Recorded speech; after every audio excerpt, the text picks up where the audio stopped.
We are back at the Burton Cave, and like to talk about the fact that I want to admit something to you.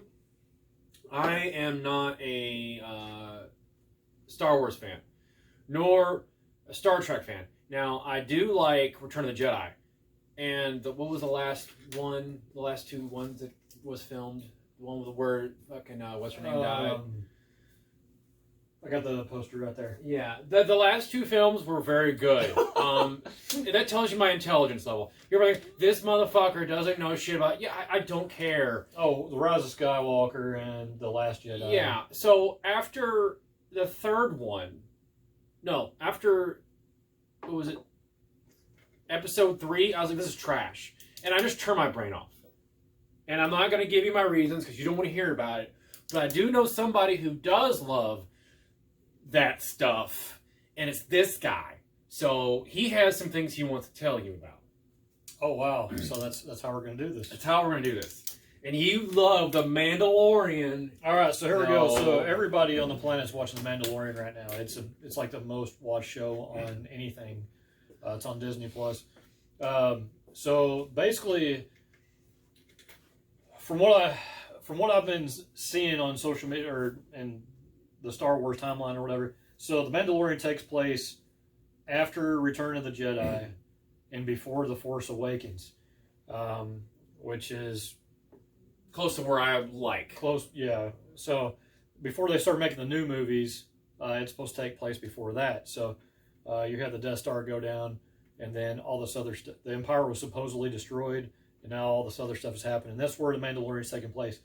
The cool thing about the Mandalorian is it's a TV show, but it's like each episode's like watching a movie. Super action-packed. It's kind of like watching Game of Thrones, how each episode's a movie. So each one's like an hour plus? Well, not really. They start out at like 30 minutes. There's a couple that are like 45 minutes. Okay. But it's still long enough where there's no commercials, obviously, so you're like straight up like hooked by it. Right. But the special effects are ridiculous. It's like they take a Star Wars movie and condense it, and it's amazing. It's probably the best show that I've seen since Game of Thrones. Tell me about this baby. I keep hearing about this fucking baby. What is this thing? So it's everybody called it Baby Yoda because he looks like Yoda. He's a little baby, but he's actually, his name's Grogu. Spoilers, by the way, if you haven't watched any of the Mandalorian or haven't seen the last couple episodes. But apparently he has had some Jedi training. He does know how to use the Force. His name's Grogu. The Mandalorian is actually trying to take care of him and bring him back to the Jedi, but it's not working out as planned. There's a bunch of obstacles. However, there's like an all-star cast that's in this thing. Like you got Gina Carano, who super hot from, she used to be a MMA fighter and was on American Gladiators. I don't know if you remember American Gladiators. Which one? The second one. Hulk Hogan. Crush. Okay. Super hot black-haired chick. Yeah. So she's in it. She's a lead character. Sasha Banks from WWE in it for one episode. She's actually a Mandalorian in a different tribe, if you will. Ming-Na Wen from Agents of S.H.I.E.L.D. I don't know if you've ever watched Agents of S.H.I.E.L.D., but she's in it, and she's in 2 episodes right now. And then Boba Fett makes an appearance, which is huge. See, this is where I like it, because I remember Boba Fett. He was big in Return of the Jedi. Yeah. Yeah. So he shows up in one episode, and then, this past episode, obviously by the time we post these videos and stuff, we're a little bit behind, but this past episode that we watched, he shows up. And is it the actual one from back in the day, or is it a new character? Really? So he's actually survived the Sarlacc pit. Of course, I guess there's comics and novels that came out that tell about Boba Fett, and supposedly everybody knew he survived, but we haven't heard anything about it, haven't seen it on TV or movies, but he is in it. But other than that, I'm not going to get into it too much more than that. Just watch it. If you haven't seen it, you have to watch it. I will tell you this, the way the Star Wars timeline goes, after you watch Return of the Jedi, you need to go back Make sure that you've seen episodes 1, 2, and 3, which is our prequels. After the prequels, there is a animated show called The Clone Wars that's on Disney Plus. It was on Netflix, but they moved it to Disney Plus. There's actually an animated Clone Wars movie, and then there's a TV show that runs like 7 or 8 seasons, which is amazing. And then you have to watch Star Wars Rebels, which is another animated show that takes place right after the Clone Wars, and it actually ties into the Mandalorian. So you have to watch those two before you can even start the Mandalorian. Otherwise, you're not going to know who some of these people are. But that's it for the Mandalorian. Watch it. It's awesome. Like I said, it's probably the best show since Game of Thrones, and I'm a huge Game of Thrones fan.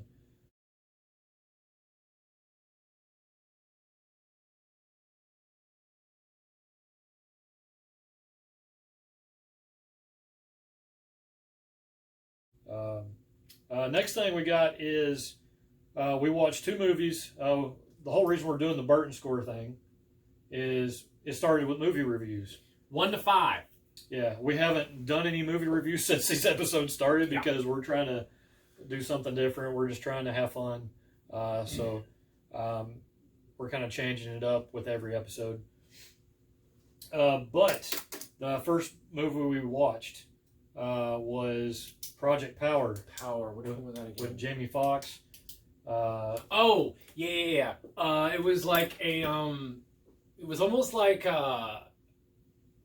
what X-Men Origins was with Wolverine. It was like generated, powered.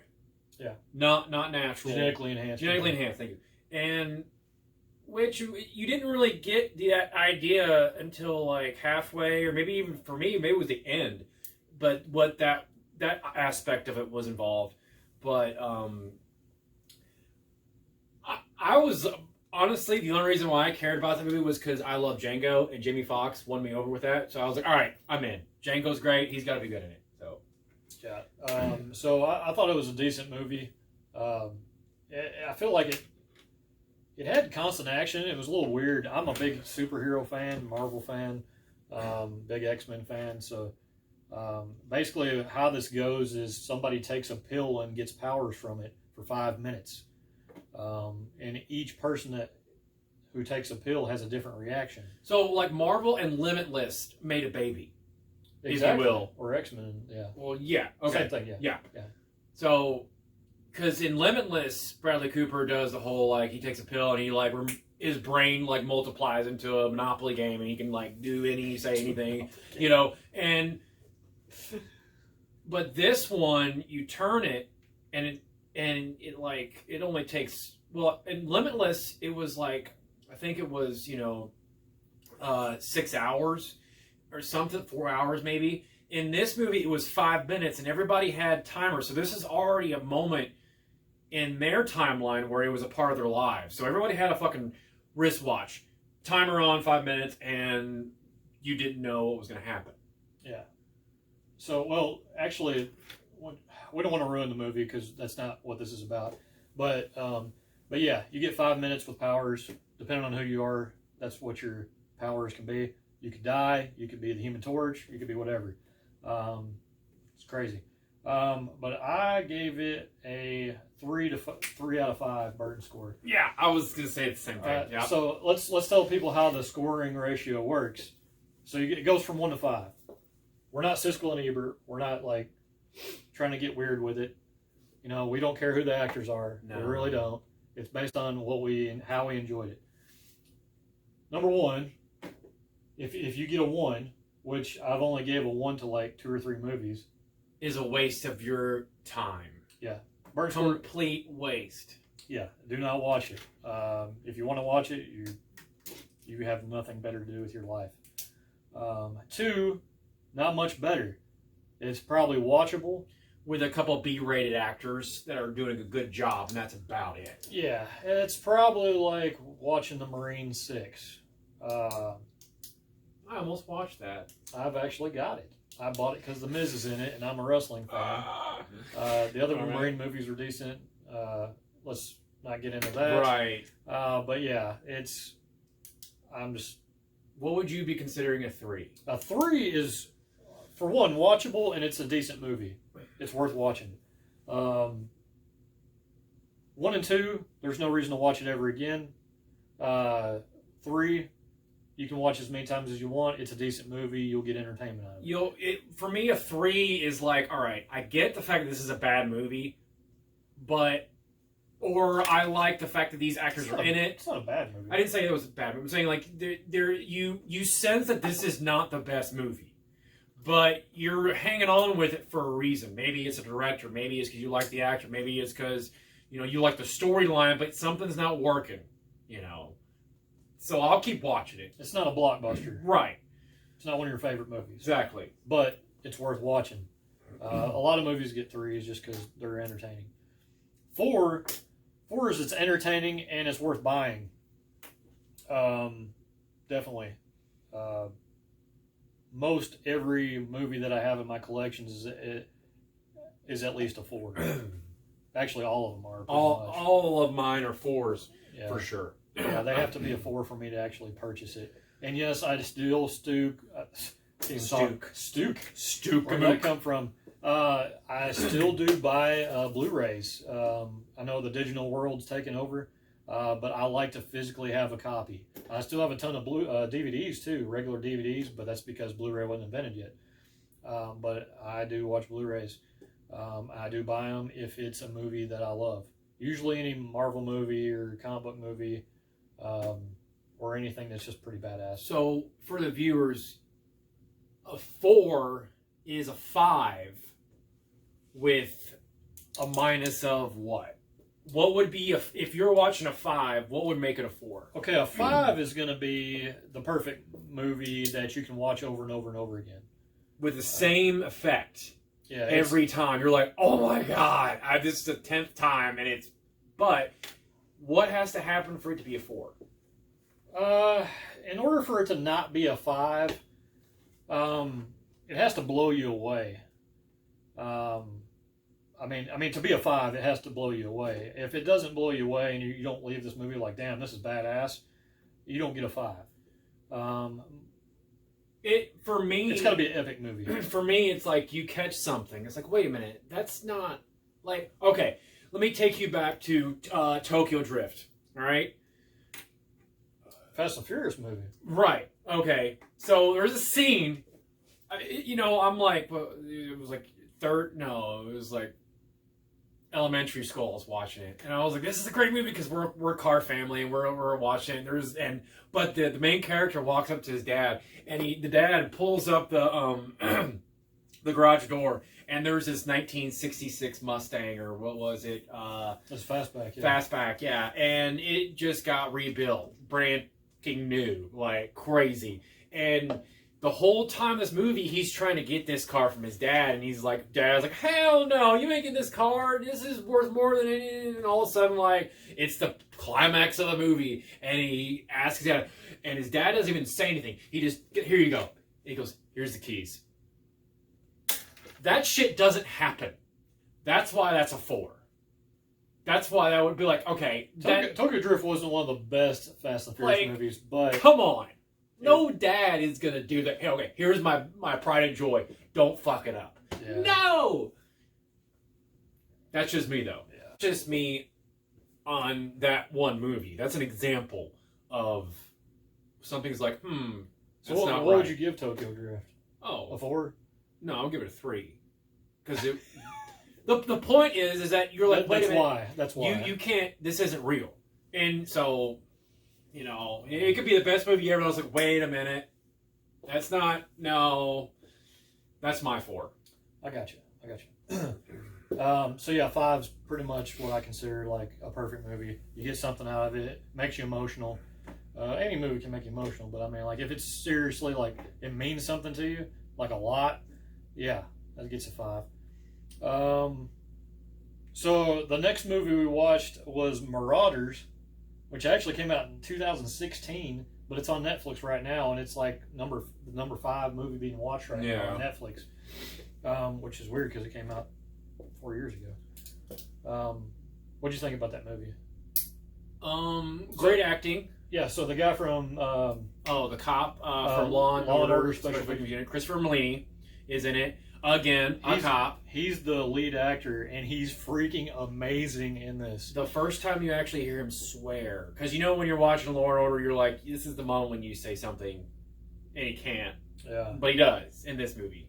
So I feel like he took, because he was in a True Blood, like towards the end of True Blood, he was like the head vampire guy, and then he took that actor and put it in this film as a normal human being, and he's awesome. Like, he's hilarious too. He's got liberty to do what he wants. Yeah, he pretty much does whatever the hell he wants. It's great. The pretty boy from Entourage, what's his name? Yeah, the lead guy from Entourage, I can't think of his name. Black hair, the blue eyes kid, tan skin guy. He probably knows what we're talking about. Wow, that's pretty bad. Like I said, this is super. This is a super low budget like commentary we're doing right now, so we don't remember nothing. What would you give that movie? Gordon Levitt's in it too. Joseph Gordon-Levitt. Oh, Robin from Batman's in it, dog. Yeah, that's right. That movie's actually really good. I gave it a 4. I would give it a high rating, B-rated status, which would be equal out to a 4. Batista's in it too. Boom. Yeah. Batista's actually turned out to be a pretty decent actor. The only problem with he's a big, huge guy though. He only did one throw in the whole movie. Yeah, he tried to use some of his wrestling. That was it. He did a better job. Batista did a better job acting in the one with the Uber driver. Remember that? Oh, Stuber. He was a better movie in that one. Yeah, Stuber was pretty funny. Yeah. But yeah, so Marauders gets a 4. Please check that out. It's on Netflix right now. Totally. That movie turned out to be, it's like an hour and 47 minutes long, but it turned out to be a hell of a lot better movie than I thought it would be. Yeah. I was like, Bruce Willis is in it. How did I forget that? Bruce Willis, because his role was very laissez-faire. He was kind of on the back. He let the acting happen. He was just in once every 30 minutes he would show up. And usually in a lot of Bruce Willis movies lately, he doesn't say a whole lot, or his acting's really bad. Like in Hard Kill. I didn't see that. I'm going to bring that one up. So Bruce Willis has had a couple jobs lately where he barely has any acting, and it's not very good because they give him shitty lines. But in Marauders, he does a pretty good job, even though he's been out in half the movie. The movie's actually about him, but he's only about half of the movie. It was almost like if you took the A-listed Bruce Willis, kept him in the back area, and let all the B-rated people come in and actually make the movie on their own. Yeah. It was good. That movie was freaking good, though. I'll give Marauders a 4. It was really good. If it would have ended a little bit differently, I think the ending was kind of weird. It made sense. The ending made sense, and there was a lot of action. You could tell there was a changeover that may or may not have should have been. Yeah, and we don't know, but I would have probably gave it a 5 if it would have ended a little bit, if it had more of an impact. But otherwise, actually, it was still shocking. Yeah. So Hard Kill, you haven't seen this movie? No. The only reason I watch this, and I'm not going to lie, is because Natalie Eva Marie's in it. She used to be a wrestler. She's probably one of the hottest women on the planet. It's ridiculous how hot she is. But I need to go look up who this girl is. What's her name again? Natalie Eva Marie. Just pull up her Instagram. Natalie. Her and her husband, who is also a wrestler at the time, they do a lot of workout and fitness stuff. She's got pink hair. No, I picked her up. Anyway, doesn't matter. Carry on. Anyway, but yeah, that's the only reason I watched the movie. I gave it a freaking 1, and I don't give many movies a 1. The acting was horrible, even though Bruce Willis was in it. There's a couple other decent actors. The movie was garbage. I'm sorry to Natalie Eva Marie and Bruce Willis, but that movie was horrible. Again, this is just our opinions. We don't really matter, but we're letting you know, if you haven't seen these movies, these are the things that you need to be looking for. Because we watch a lot of movies. Yeah, you can't see it right now, but I've got 3 DVD towers right now, full. And that doesn't count the movies I've gave away to people. All the movies we stream, I've got Netflix, Hulu, and Disney Plus. We watch everything. So what would be a number 5 for you? Number 5, I can actually see some of the movies from here. Actually, the big ones would be over here. So you got like The Crow. That's a valid, good movie. That is a good movie. Not only that, but it was supposedly in Detroit, which Yeah. made it even better. But All right. Brandon Lee is like, it's over, man. All right. What else we got over there? Oh, you got Avengers, Infinity War, Endgame. Obviously, those are 5s, even though they're huge blockbusters. I'm a big comic book geek. Logan. Logan was the first movie where I was in a theater and I was like, don't cry. Don't cry. You'll be fine. Just walk out. Don't cry. But my number 5 used to be Gladiator. Or, well, you don't have to say number 5. What's your favorite movie? Oh, 1917. 1917 is your favorite movie? Yes. So it took over Gladiator? Yes. Wow, that's saying something. Yes. 1917 is pretty awesome. If you have not seen 1917, you need to watch it. Sam Mendes directed it right after Skyfall, which if you haven't seen Skyfall, you can watch that too. If you ain't seen Skyfall, there's something wrong with you. So it's a movie about his grandfather. So it's almost a true story. And so it's about it's World War I, obviously 1917.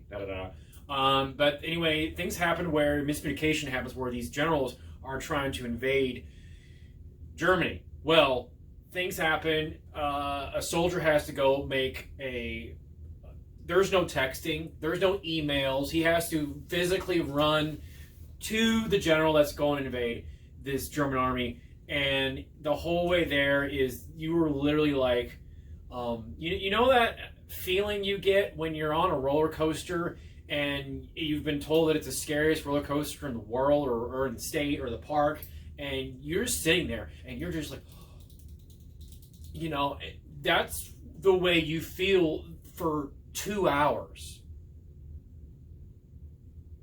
And I don't know who these people are. I don't know who the actors are. I don't know what's going to happen. I can't predict anything. It's all just whatever. I think they won awards for the camera angle because it was one single shot. And it is one single shot. There's no breaks. There's nothing.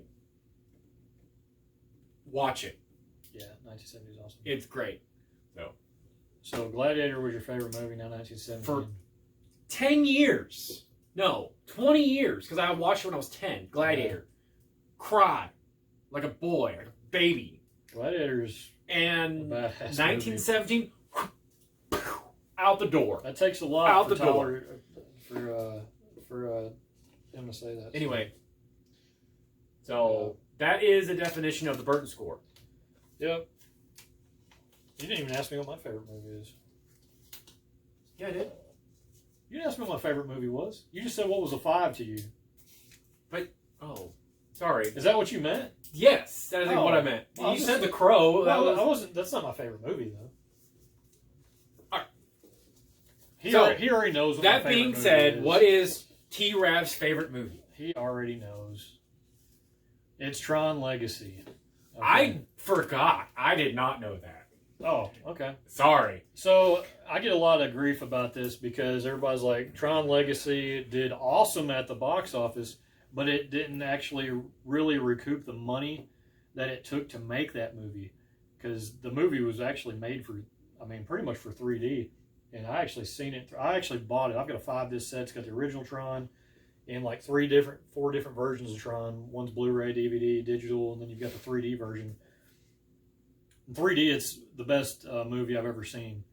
And it has the best soundtrack of any movie I've ever seen. Daft Punk. Yes, Daft Punk does the soundtrack. I actually bought as soon as I left the movie, I went to freaking Sam Goody and bought the soundtrack, and they had it.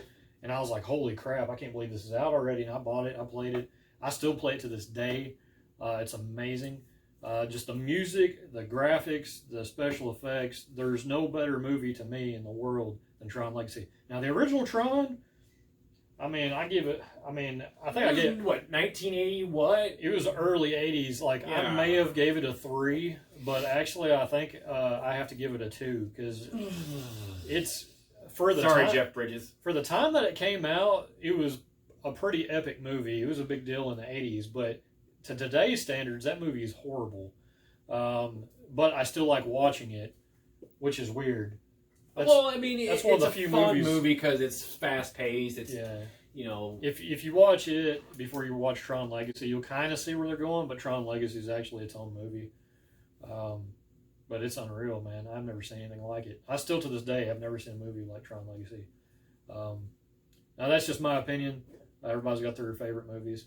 if you have a favorite movie, or if you have a 5 or even a 4, comment, and we'll love to hear what you have to say. Yeah.